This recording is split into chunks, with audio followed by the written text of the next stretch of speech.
Call of Duty has been a staple in the first-person shooter genre for nearly 2 decades now, spanning 4 console generations. It's been around so long that you can basically break the series down into distinct eras. There's the humble World War II beginnings back in the early 2000s, when basically every FPS was set in World War II, the Modern Warfare era, whatever this shit was, and now back to the Modern Warfare era, I guess. Except this one. We don't talk about this one. Now, if you ask basically any gamer who's been around for the entire series,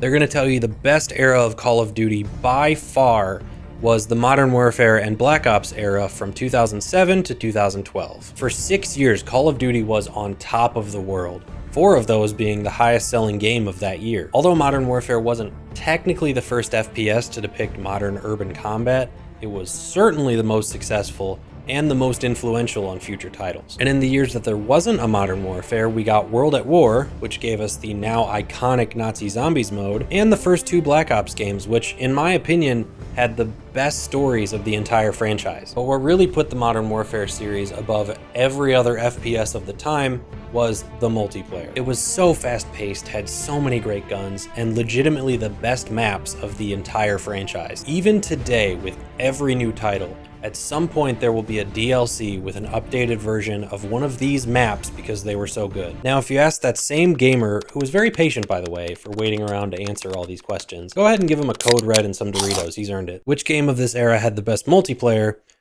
He's gonna say Modern Warfare 2. Like, obviously, that's the one everybody knows that had the best maps and the best kill streaks. But here's where I'm gonna ruffle some feathers when I say that the best Call of Duty multiplayer was goddamn Modern Warfare 3. I will die on this hill. And the one and only reason for that was the inclusion of party modes.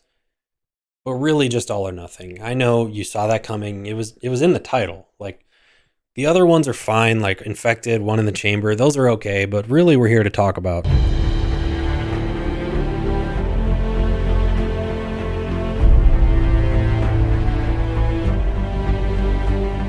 All or Nothing was a free-for-all game mode that was added to Modern Warfare 3 on March 30th, 2012 under the FFA Gunplay playlist, although the original mode was created by a user named Box of Demons. A little fun piece of trivia for you, when All or Nothing was added to the game as an official game mode, Infinity Ward paid tribute to the original creator by naming the required loadout for the game Box of Demons, which is pretty cool, and also, thank God they have a pretty cool sounding name. Can you imagine if the primary loadout that you have to select before starting the game was called like Boob Fart 69? All or Nothing consists of 10 players fighting to be the first to hit 20 kills. What sets this game apart from other free-for-all modes though, is that every player starts the game with only an empty pistol, a tactical knife, and a throwing knife. Now after you get your first kill, you unlock the scavenger perk, which allows you to pick up ammo for your pistol. But real ones know actually using your pistol in this game is some bitch-made shit. We only use knives in this household. The game was fast-paced, intense, and the rounds were pretty short, so it was easy to jump in and get hooked right away. All or Nothing quickly gained a pretty loyal player base,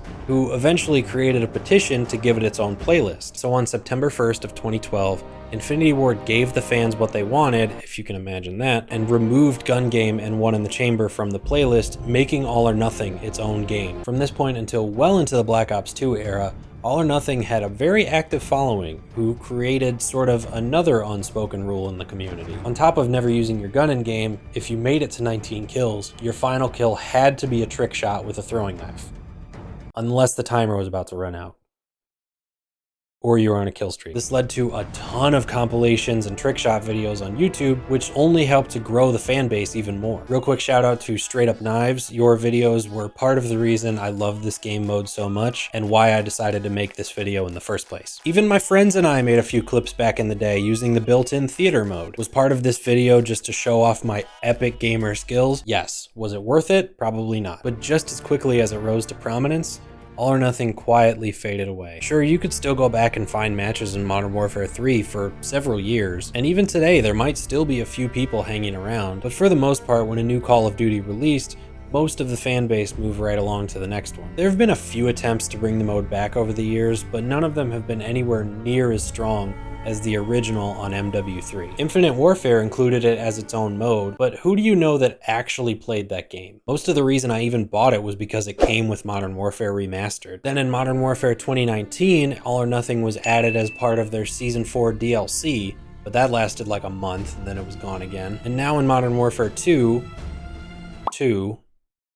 2022 edition. All or Nothing was brought back again as part of their Season 2 DLC, but it can only be played in the Party Mode playlist, which also includes Infected, Gun Game, and One in the Chamber. I saw in a tweet a few weeks ago that it was given its own playlist, but at time of recording, I haven't found it. You mean Twitter lied to me? Like, those other game modes are all fine and I can enjoy them all in the right mood, but if I feel like running around and throwing knives at people, I don't want to wait through 3 other game modes I don't want to play while waiting for the one game I'm looking for. I played for about an hour and a half to get footage for this video, and in that time I only managed to join 4 rounds of All or Nothing. And one of those was because I started joining and then leaving lobbies until I found a match that had already started. And I know what you're thinking, Gooba, just make a private lobby. I am 30 years old. All my friends have kids now. There is not a snowball's chance in hell I can coordinate enough people for a decent lobby. Now, I'm aware that most of this video has just been me being overly nostalgic for a very niche game mode that most people don't even remember, but like,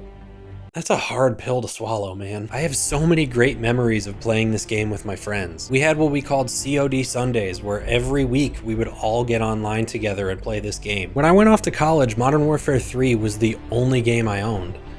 But that's all I really needed at the time. And with All or Nothing making another not so triumphant return recently, I thought I'd take a step back in time a bit and pay respects to a quirky little game mode with a lot of heart that meant a lot to a small group of gamers like me. But that's it for me, guys. Thank you so much for watching. If you want to hear more of my nonsense, you can check out the podcast I do with my buddy Justin of the YouTube channel Justin Games. It's called A to Jump, and we talk about gaming news and other gaming stuff. There's a link in the description if you want to check it out. We put out new videos on this channel every Thursday, which, like, shout out to Jetpack for making that happen while I take 4 months to put out one of my dumb videos. Follow us on Instagram and TikTok, both at Gooba and Jetpack. And with that, I will see you next time.